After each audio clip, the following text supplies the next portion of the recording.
Hello everyone, आज हम करने वाले हैं बायोलॉजी का एक बहुत ही इम्पॉर्टेंट टॉपिक जो जनरली प्रैक्टिकल एग्ज़ाम में पूछा जाता है।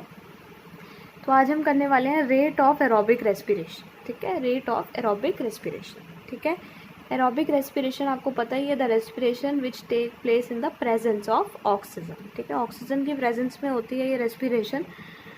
ठीक है, और इसमें हम किसकी बात करने वाले हैं एरोबिक रेस्पिरेशन में? इसमें हम मेन बात करने वाले हैं जर्मिनेटिंग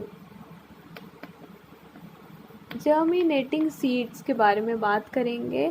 ये एक प्रैक्टिकल होता है जो आपको करना होता है, प्रैक्टिकल मार्क्स लगते हैं 11th क्लास में, तो ये जनरली आपको टॉपिक मिलता है जर्मिनेटिंग सीड्स। और आपके पास जो भी प्रैक्टिकल की बुक हो आप उसमें से भी थोड़ा रीड कर सकते हैं। मेरे पास ये बुक है, मैं इसमें से भी बताऊंगी आपको मेन पॉइंट्स।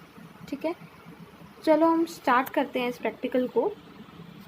मैं आपको सारा बोर्ड पे बताऊंगी और अपना बेस्ट ट्राई करूंगी कि आप सबको समझ आए, बिकॉज़ प्रैक्टिकली करना तो थोड़ा पॉसिबल नहीं होता, तो इसलिए मैं आपको कराऊंगी जर्मिनेटिंग सीड का बोर्ड पर। तो सबसे पहले जर्मिनेटिंग सीड के प्रैक्टिकल के लिए हमें सबसे पहले स्कूल में ही होगा ना, तो स्कूल में यहाँ पे सबसे पहले हम एक लेंगे कॉनिकल फ्लास्क। ठीक है, इसको हम कहते हैं कॉनिकल फ्लास्क। ये जनरली आपने बायो लैब में देखी होगी। ठीक है, तो ये मतलब आपने जनरली देखी होगी, ये केमिस्ट्री लैब्स में भी होती है। तो ये आपको कॉनिकल फ्लास्क चाहिए उसके लिए, और एक बीकर। ठीक है, ठीक है, ये तो थोड़ा, या इसको थोड़ा ना इतने हाइट का बना लो। ठीक है, बिकॉज आपको तो इन रियल लेना ही होगा ना प्रैक्टिकली। तो ये आपका एक कॉनिकल फ्लास्क है, ये आपका एक बीकर है। अब इस कॉनिकल फ्लास्क में हम अपने डालेंगे जर्मिनेटिंग सीड्स। ठीक है, यहाँ पे मैं बना रही हूँ बस आपको बस समझाने के लिए। ठीक है, तो ये हमने जर्मिनेटिंग सीड ले लिए। जैसे स्प्राउट्स होते हैं ना, स्प्राउट्स, तो वैसे उन पे ऐसे रूट्स निकल रहे होते हैं, तो ऐसे ही हम यहाँ पे जर्मिनेटिंग सीड लेंगे। ठीक है, अगर हमें जर्मिनेटिंग सीड ना अवेलेबल हो तो हम फ्लावर की जो बर्ड्स होते हैं ना, वो भी हम ले सकते हैं। ठीक है, तो जर्मिनेटिंग सीड हमने इस कॉनिकल फ्लास्क में ले ली है। अब हमें इसमें क्या लेना है, इस बीकर में हमें वाटर लेना है। यहाँ तक फिल हो तो सही है, आधा, तो ये सारा हमारा वाटर। ठीक है, अब हमें क्या करना है, इसको अंदर हमारे क्या है जर्मिनेटिंग सीड्स। तो जर्मिनेटिंग सीड में हमें एरोबिक रेस्पिरेशन कराना है। अंदर ऑक्सीजन तो होगा ही ना, क्योंकि ओपन है, ऑक्सीजन अंदर ही है, तो वो ऑक्सीजन अंदर लेंगे अपने, और कार्बन डाइऑक्साइड वो रिलीज़ करेंगे। तो हमें यही दिखाना है इस प्रैक्टिकल में। तो यहाँ से हम इसको ना क्लोज भी करेंगे, अभी करेंगे। तो सबसे पहले अब हमने जब ये दोनों चीज़ें ले ली, अब हमें इस कॉनिकल फ्लास्क के अंदर ना एक थ्रेड से ट्यूब डालनी है छोटी सी, जिसके अंदर होगा पोटेशियम हाइड्रोक्साइड, जिसके अंदर हमारा होगा KOH होगा। ठीक है, तो ये KOH हम इसके अंदर लेंगे। KOH का काम क्या है? तो KOH का काम ये है कि जब आपके जर्मिनेटिंग सीड्स अंदर की ऑक्सीजन को अपने अंदर लेंगे और रिस्पायर करेंगे और CO2 को रिलीज़ करेंगे, तो जब वो CO2 को रिलीज़ करेंगे तो वो CO2 को KOH जो होगा पोटेशियम हाइड्रोक्साइड, वो उस CO2 को एब्जॉर्ब करेगा। तो ये एब्जॉर्प्शन का काम होता है। CO2 की एब्जॉर्प्शन कौन करता है? आपका KOH करता है। ठीक है, इसकी जगह आप वो भी ले सकते हो, क्विक लाइम, ये सब भी ले सकते हो। उससे मिल्की हो जाएगा, या तो ऑब्जर्वेशन आएगी उसमें मिल्कीनेस दिखेगा, ये देख सकते हो।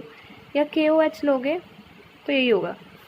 अब यहाँ पे आपको एक कॉर्क या कुछ लगा दोगे ताकि ये पूरा ट्यूब बंद हो जाए, और इसके बीच में से एक क्या जा रही होगी, इसके बीच में से हमारी जा रही होगी बेंट ग्लास ट्यूब।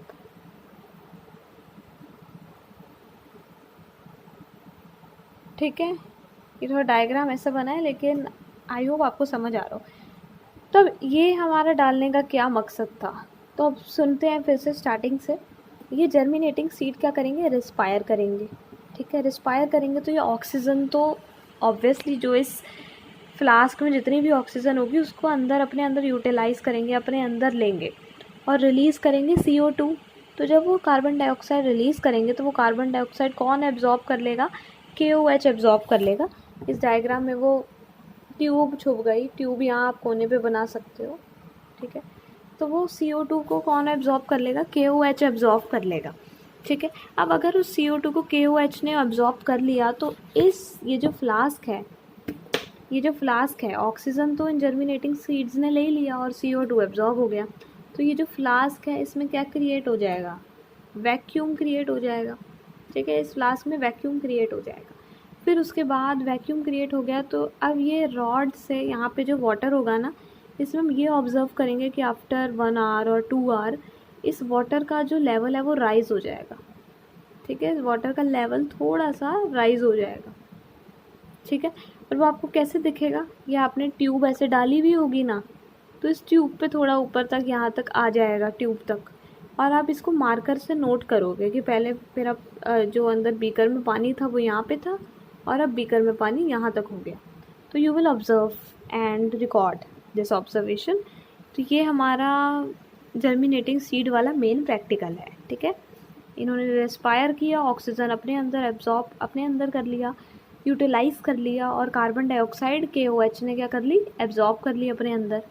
फिर वैक्यूम क्रिएट हो गया तो यहाँ से वाटर का जो लेवल होगा वो इंक्रीज़ हो जाएगा थोड़ा, ठीक है। दिस इज़ द प्रैक्टिकल, ठीक है।